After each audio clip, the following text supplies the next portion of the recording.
Hey guys, welcome back to another Marketer's Mindset podcast. I am your host, Daniel, the content director here at DashClicks. And today I have the super cool Keaton Walker of OrthoPatients and ItsKeaton on YouTube, all the way out from the country of Salt Lake City, Utah.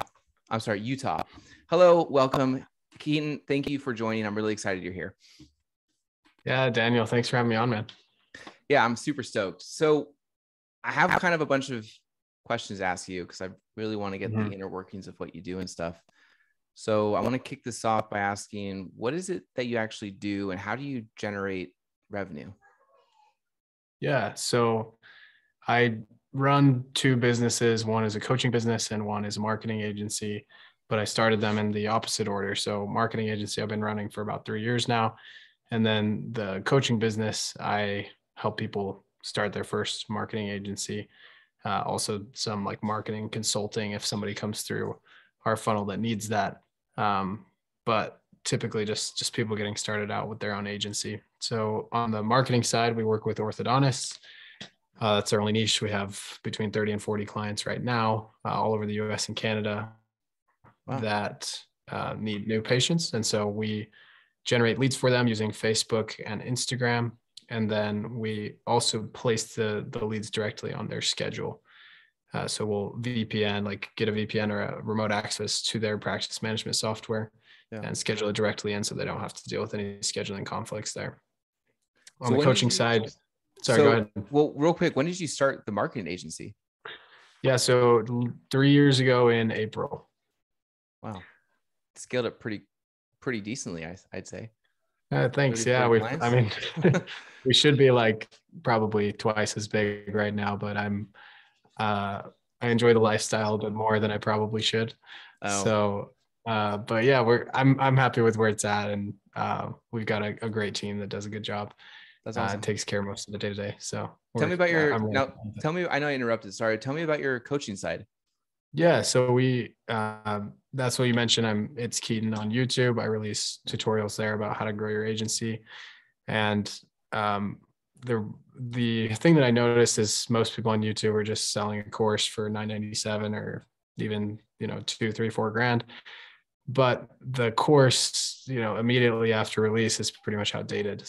So I decided I don't really want to sell a course. The thing that's valuable is the implementation or the actually getting on a call with somebody and them asking, hey, how do I do this thing right now? And I say, this is what you do right now in 2022 and June of 2022 or whatever time it is. This was working 6 months ago, but it's not working now. And that is the idea behind the coaching program, that we're able to get, a bunch of people in one spot. They're all masterminding together, asking me questions. Somebody asks a question that helps somebody else. And then it's me and one other coach. I help on the back end operations side, hiring, mindset, getting results for your clients. And then the other coach, his name's Carson Fox, and he's just a killer when it comes to prospecting, has some really cool systems, and he's always on the cutting edge of what's actually happening when it comes to booking calls and successfully booking calls. Yeah. So that's what he coaches our students on. And then on the back end, they've got me. So is that like a problem you're seeing with courses where they would, by the time, because it is extensive, and after everything you do, you put it out, it could be 6 months or a year later, depending on how extensive it is, I guess. But is it just kind of a pandemic you see where like courses are just out of date? Yeah. I mean, there's some stuff that never changes, right? Like there's some like category king type courses that are just amazing. But the only things that actually stick around and make sense for the long term are the business foundations and the mindset portions. But like the Facebook ads course that you took 3 years ago, like, I'm sorry, it doesn't work now. And everybody's been using the same, funnel for the last 3 years. And so now there's a new strategy and you have to kind of copy and paste, get on board with what's happening now. Yeah. So not to say courses can't work, but I personally, I don't want to go through the effort. Like there's a sell then build, which is a model that I tried once and I never want to do again, because I sold, it wasn't that many, like 5 to 10 people in the course. And then making a good course is like writing a book. And so I was like, couldn't even focus on my business because I was so worried about trying to get the course out for these 5 people that had bought the course. Yeah. And then I rushed the course process. I wasn't super proud with the end result. And, you know, I had made some money, but it just wasn't a good look for me. Didn't love the sell, then build. And so I'm like, build, then sell. I actually did that again. And then for whatever reason, the market, which I was selling to orthodontists, just didn't want a course. And so I wasted that time as well. So I'm like, well, maybe I just sell the coaching calls now and the implementation. Then we go light on the content, still give them a little bit, but mainly like, I don't have time. Like my other thing is I'm running a business that takes, you know, the agency takes between 20, 30 hours a week to run. I don't have time to make a course and make YouTube videos to promote that course. So I may as well just release my best stuff on YouTube. I've had multiple people say, hey, I got my first client from your stuff on YouTube. And that's exactly how I want it to be. That's they get their first client, they understand it, and then they join the coaching program. We help them scale to, you know, 10, 20, 30 clients. Yeah. You really got to have like a sharp mind and like make sure you slept enough the night before to like record and prep your video presentations and stuff. Like I do that at DashClicks, and I got to be on the right mindset. I can't do it in the afternoon because I can't even think. It's so difficult. Yep. So when did you start all this in general? Like, how did you fall into it? Yes. So I was in college, hated it, like literally hated every second of it. And so I just decided like, hey, school ends in April. I've always wanted to do my own thing. Why don't I, you know, try this marketing agency thing? And I had fallen into that because, backtracking a bit, I was doing marketing for my family business, and it's a swim school out here in Utah. So they teach like babies how to swim. And I was running Facebook ads, and I was even like doing billboards, and I was going to like school events. I did like this like tent event at school events. It's hilarious. Like, I even knocked doors to sell swimming lessons. What's that?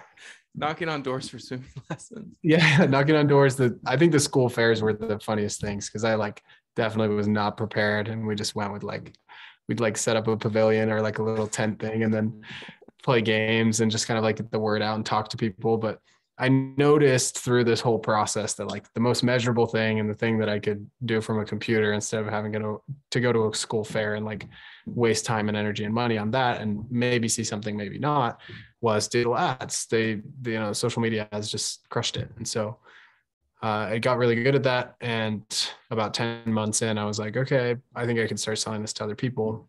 Yeah. I was just having a conversation with my friend, and I was like, you know, I'm looking for a niche to go into. What do you think? And he was like, you should do orthodontics. And he said his dad's a dentist, and orthodontists always need marketing because they churn their patients. Like, you know, dentists keep patients for 30 years, but orthodontists keep them for 2, maybe. Yeah. And so I was like, cool, sounds good. First orthodontist I reached out to was like, yeah, let's try it out. And the rest is history. We've just stayed in here ever since. Oh my God. That's a funny story. I was thinking it'd be funny if you, for your, giving a freebie away for your swim school. It'd be like, you know, you could go to the fair and set up a small kiddie pool and give like a 10-minute swim lesson. Yeah. The pool wouldn't be big enough. We actually did bring one of those kiddie pools, but it was just, it's like a drowning hazard with kids because only like, you know, a half a foot deep or something. And so we would just have them like, they had to throw it through a hoop, like throw a ring, throw another ring into the kiddie pool. That was our game. In a ball pit. Yeah. Oh my God. We should. I'll pass that one on to my family. We'll Dude, $1 million idea. So you kind of mentioned you one of the niches you go after are orthodontics, and I guess I would assume that other niches kind of just people wanting to do something what you're doing in a similar way, or they just want to start a business in general. Is that correct? Yeah, absolutely. I mean, if every single person that joined my coaching program went into orthodontics, then it would be, you know, saturated within 2 months or something. Sure. But there's so many, like dental is an obvious niche to go into that I happen to succeed in. And if I could go back, I'd probably choose something a bit more unique. Like I think recreational motorsports is a really cool niche, like marketing for ATVs. I tried to rent one last weekend and it was like $1,300 for a day. I was like, wow, this is expensive. And like boats, all that kind of thing. really high margins, great, like probably really fun people to work with. That's a cool niche you could go into. It's Have a definitely friend of a not. friend. It's definitely not like the rental industry is not like a sexy business, Mm, but it's such a lucrative business. yeah. Yeah. So that one, like funeral homes, a There you lot of go. home services clients, like Yeah. these are the like HVAC. I know a guy, I met him a couple weeks ago that runs like HVAC. They do plumbing and HVAC SEO, and like they just slay. Like so many HVAC guys out there don't know how to get the word out, and SEO is the best service for them. So they went into that niche and it worked out for them. So I've heard of some crazy stuff like uh, politicians, municipalities, like actually working with the city and doing marketing for the city, I've heard of that which, too. you're Yeah. playing with government dollars there. So, deep pockets. Yeah. That's And probably got a anyway, lot of pressure on your there's shoulders so too. many, yeah, yeah. Or Yeah. maybe not because nothing actually gets done. Maybe Um, like it just goes out of the account, gets replenished. That's all I know. yeah, Something like that. So exactly. how many team members do you have? Do you have any? Yeah. So there's 8 of us on the OrthoPatients team. 8. And Yeah. like So what kind of roles does that spectrum kind of cover? Yeah, so we've got the appointment setting side of things and then the ad buying side of things, right? So we generate the lead, then we schedule the appointment. So we've got, and on the ad buying side of things, we actually have just one ad buyer, but she's kind of supported by 2 other people. And the other person actually talks to the clients, kind of the pretty face to all our clients. She's the one that people onboards the clients, answers all their questions, gets back to them. And then she'll assign any tech or marketing tasks to that media buyer that I mentioned. We also have a head of customer success that works with both of them in tandem and kind of helps roll out global changes, talk to clients, handle like escalated billing issues or whatever. Yeah. And then we have 2 follow-up for appointment setters, follow-up managers is what we call them. And they schedule the leads, obviously talk to the clients, get in the software. And then there's myself on that back end team. So there's 1, 2, 3, 4, 5, 6 there. And then we have my business partner who's just on sales and acquisition for us. And he's got an assistant that helps out with sales and Wow. following up with prospects and all that. So that's It puts in perspective how many people you need to run an agency. Yeah. Without And like working double full time. Yeah. We could get rid of the client success manager and I could do all of that work, but Hopefully I don't want to. Listening. So yeah, I don't, she's great and I don't want to. Like she's been instrumental to us getting to where we're at. And we'll get to a point where, she'll be extremely necessary. So it's worth training her and paying her at this point for us. So you mentioned you have 30 to 40 clients, give or take, for OrthoPatients, but for your coaching side, how many clients do you currently serve or students? Yeah, so I've worked with probably 40 to 50 agency owners at this point on a one-on-one basis. And I love the one-on-one calls, but what I started to realize was, I would see someone, would get on a call, they'd be like, this was so helpful. And then I never heard from them again. And I was like, dude, did that help? Like they just want obviously you said it was super helpful on the call, but what were the results? And I mean, the information wasn't free. I charged them for the call. But I personally, as a coach, like the biggest fulfillment for me is seeing somebody like, oh, I had this awesome breakthrough with this client, or like I messaged somebody and this is what they said back. Isn't that awesome? And that's why I started the coaching group, which is only 2 months old. And we've got about like 8 people in it right now. So it's small. We're going to cap it and I originally was going to cap it at 15 because that's all I wanted. But then we brought on another coach and I kind of like saw the utilization of the coaching where, some people are messaging me something every single day. A lot of people are not. They just join and come on a call once a week and ask one question and they got their value. But now that I have another coach to kind of split the load of the coaching, we're going to cap it at 50 members and, we're booking sales calls every day. So it's filling up pretty fast. That's awesome. So like, what does your pricing model look like I know your agency might be have more options, but just maybe like a quick explanation of your pricing model. Agency and coaching? Yeah. Yeah. So agency wise, right now we do a 3-month contract for the orthodontist just to, we need 3 months to actually make things work in some cases. And that right now is $8,000. And then they get a $500 discount if they pay in full. So they have the option to pay monthly or pay the 3 months in full and pay $7,500. And then after that, we charge between like $2,500 and $3,000 a month. That's including ad spend. And the number also, that $8,000, $7,500 is also including ad spend. So we collect that up front, and then cool. we pay Facebook directly. That's cool. I've worked with one agency. Actually, I think I've only worked with one agency that had a model like that for realtors. It was kind of like you just pay one flat fee and they cover everything. And they were able to kind of just systematically get similar results, you know, plus or minus for like every client they bring on. So they're able to do that. It was super cool. So do you have like a value ladder? Well, even for your coach, I actually want to know your pricing model for your coaching side of things. Yeah. So originally it's just a passion project. So I started out at $300 a month. Everybody can join, calls once a week. Yeah. And I didn't want to take sales calls. I didn't want to do anything. So it's just like just a page, like you can check out if you want.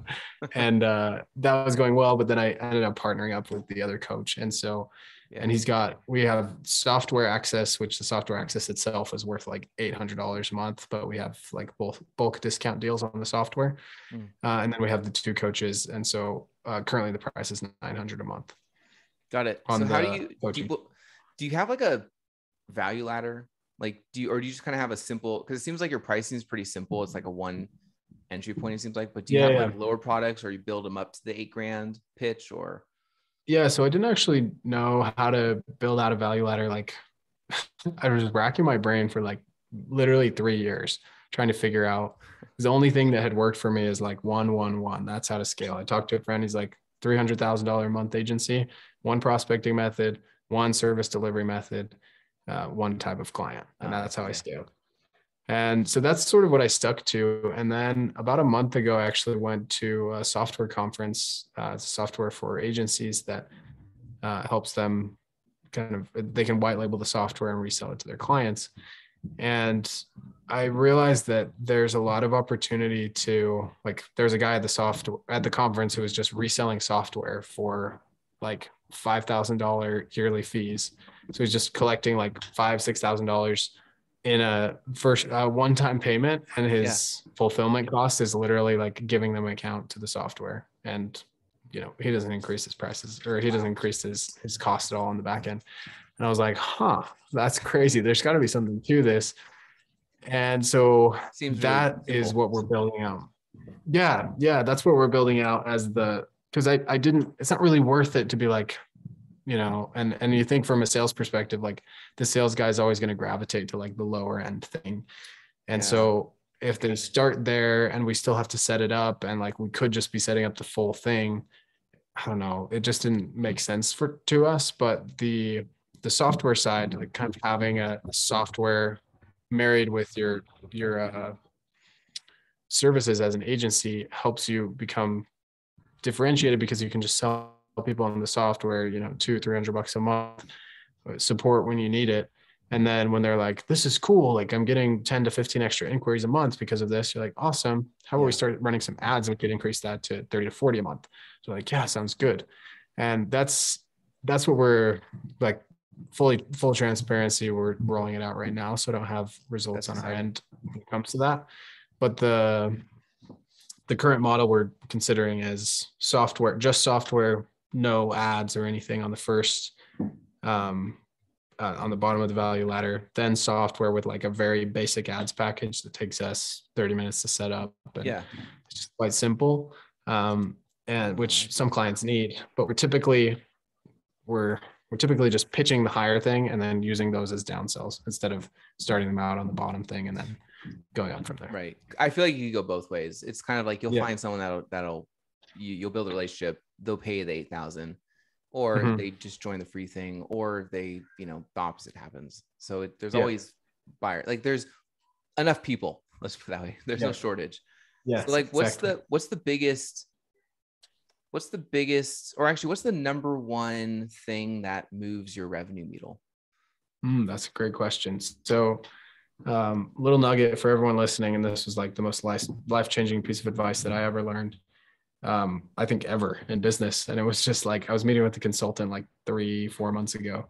Yeah. And I was like, look, I have a business partner, what do I do?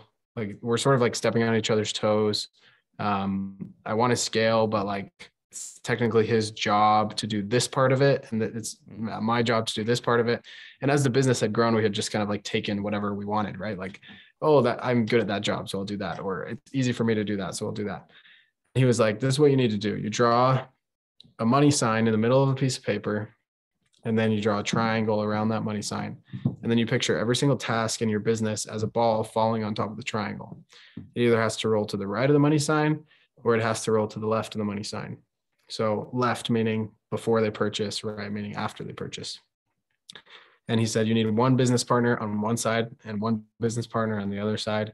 And like, you don't have to run everything by the other person. And that's how you scale. And that's been the most life-changing thing that we've done in the last 4 months. Like, we would schedule just sales calls because of our brand and everything. But now that my partner's solely on sales, and now we have a sales guy working with him, it's just like every week we're closing. Wow. Whereas before it was sort of like intermittent, because I was supposed to be on marketing and he was supposed to be on sales, but he was also on fulfillment and I was also on fulfillment. So it was like this thing where we didn't really have enough time to do everything.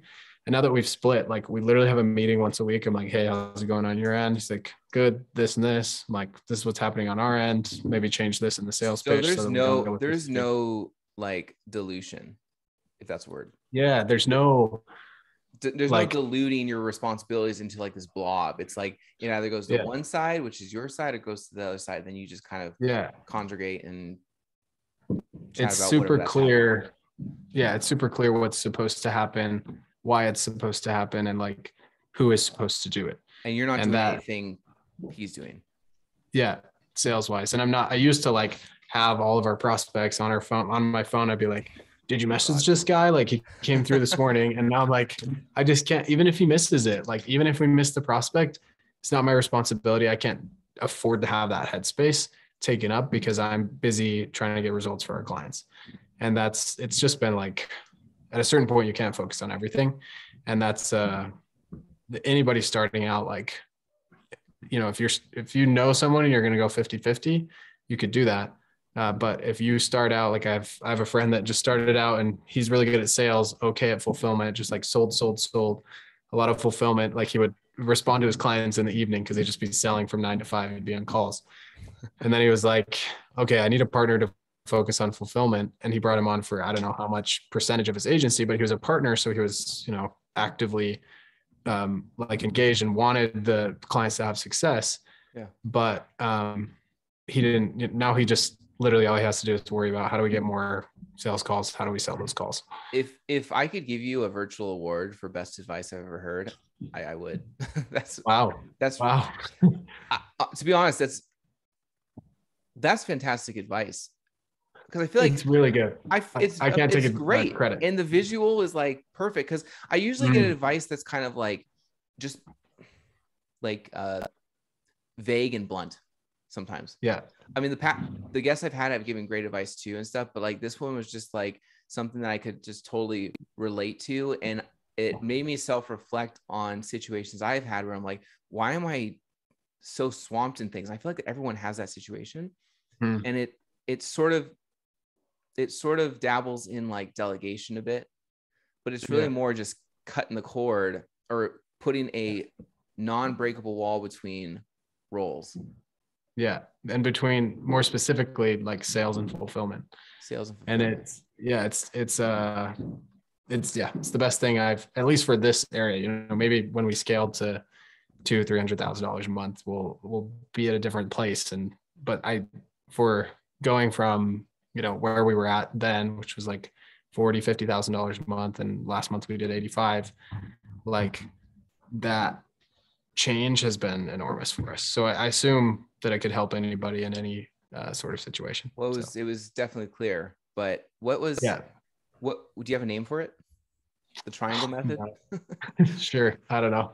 I really can't take credit. It was the consultant I met with, You just Dr. gotta Connor you just gotta Robinson. name Great it one. something really complicated sounding. Yeah, Like yeah. the triangular modulation appropriation. Something like that. So what's Yeah. like the most successful automation you use in your business that you would say saves you the most time? Well, that's a great question. Or comparably, not only saves you the most time, but it's definitely a crucial piece of automation you have that maybe you couldn't scale or make as much money if you didn't have it.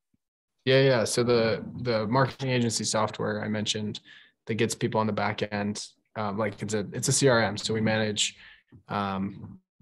like all of the leads that come through for all of our clients and also for us getting new clients are all managed within one spot. We can get Facebook, Instagram, Google messages, text messages, calls recorded, everything all in one spot. And just having that one CRM where it's like, okay, this is where all the leads live. We don't have to go anywhere else. Like nothing gets dropped. You don't have to and jump that's super platform to platform and have a bunch of tabs open. Yeah. And that's what I coach my clients on too. Like the reason you're doing $1 million in revenue instead of 2 is because you've got 15 different places to get your leads in, and your and your front office is botching the leads, but that's another story. I think that's common. What software is it? It's called High Level. Oh yeah. Okay, cool. Yeah, I'm familiar with that. I think a lot of people are. It's a popular software. Yeah. High Level. So what does your sales process look like? Is it kind of similar between the agency and your coaching? Like, do you have to get on Zoom calls? You generate a lead of some sort or interest, and what happens next? We've built up a pretty good email list over the last 3 years, and we continue to generate leads every single day from our website and from organic and also from paid ads. And then we just blast them with emails every single week, and then we get them on a call. That's like in the simplest way. I wish somebody had described marketing to me that way, because it's not a like back in the day you could set up a VSL and just run Facebook ads to the VSL and just like churn, and like all you needed was that one platform, right? Yeah. And now it's like, okay, you've got to have leads coming in from multiple sources, because who knows what's going to happen with Facebook next month. And then just monetize on the back end with email. So what's your retargeting strategy look like then? Is it primarily, well, if I know Facebook's going to be, we'll see what happens, but what's your retargeting strategy mostly? Is like you get them in and then you just really focus on retargeting through email primarily? Yeah. So I would say, like, honestly, there's only like 10,000 orthodontists in the US. If you include Canada, like maybe we're up to 17,000. So it's like your Facebook audience isn't huge. And we found there's no difference in spending like, honestly, $500 a month in ads or $1,000 or $2,000 a month in ads for our company to get new clients. And so we just like, I've had people get on sales calls like, I see your face every day. And that's when we're spending $500 a month. Sweet. You're like, cool, that's what I want.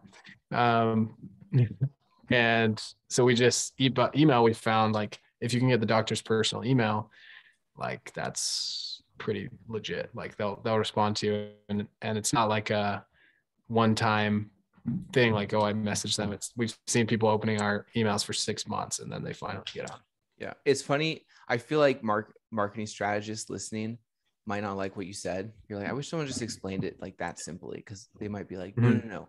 It's more complicated and deeper than that. Like, let's find out the true meaning, which I understand. There is kind of like a fundamental abstract overall meaning to marketing and stuff. I could see that, but it is the root of it is actually more simple than it comes off to be.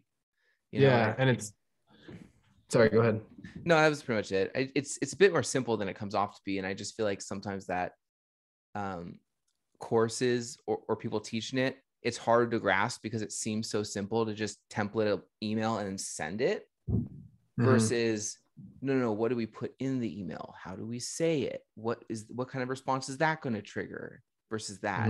So there's like got to be like a common perfect in between, but it isn't as complicated.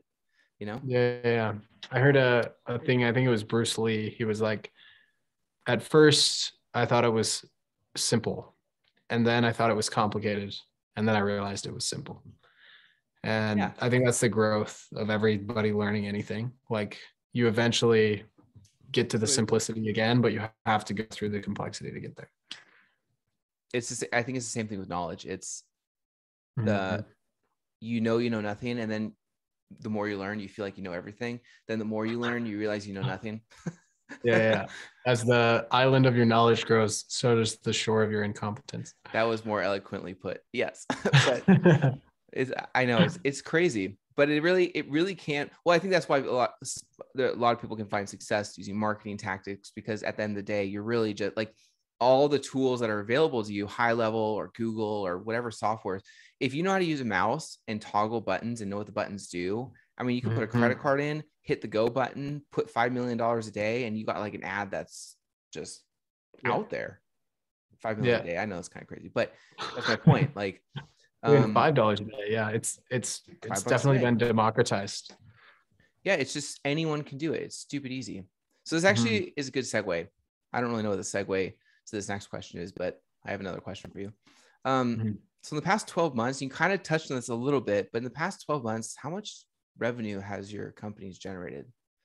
Yeah, I think like 750,000 or 800,000. I actually don't know everything combined. I just know the agency. Yeah, I think 700 is, I'm going to say, for a good estimate. Yeah. And then where you're at now, what's like an achievable revenue goal you see yourself in the next 12 months?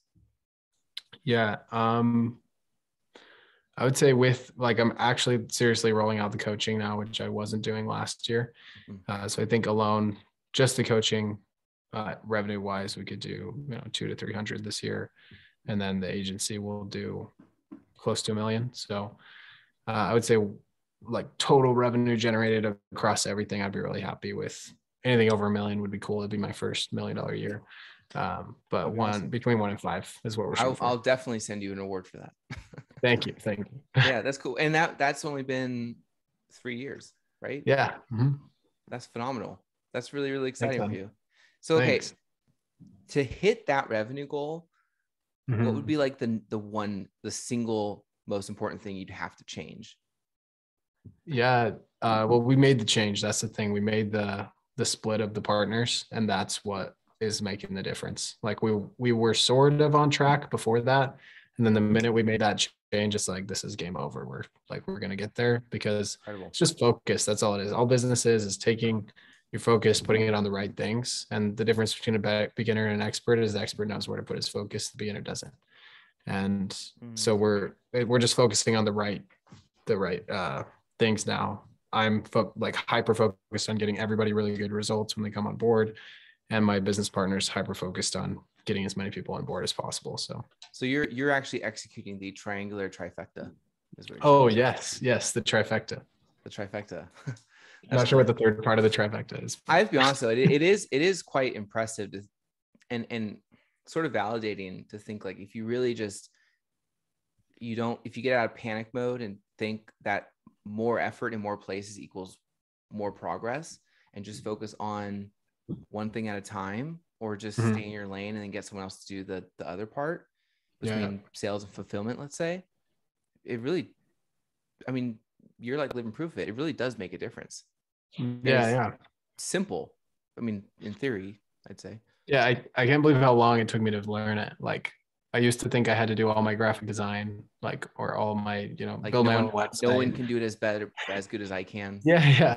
And that may be true, but like, it's going to get done, even if it gets done 70% as well. And that's the important part. So was that hard for you to transition into that? Oh, absolutely. Like, I made a video on it. Actually, it's coming out soon.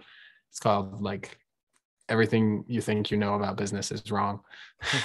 Because it's like this, Tim Ferriss, I don't know if you read the 4 Hour Work Week, but he's like, all of the people simply can't believe that all of the biggest companies in the world don't answer their own phones, make their own products, or service their own customers. It's all beautifully transparent and cheap, I think he says. So incredible. literally everybody outsources, and like, I don't know, it's almost like this ethical moral dilemma that people have at the beginning. And then the more you do it, you're like, oh, this is literally just commerce. This is how the economy functions. I can relate to that. I've been doing, I kind of been in this entrepreneur life thing for 5 years now. And that was a shocker to me, because you would think like, any company really, I think. So like, a good example is like I'm a huge Formula One Red Bull fan. So like, nice.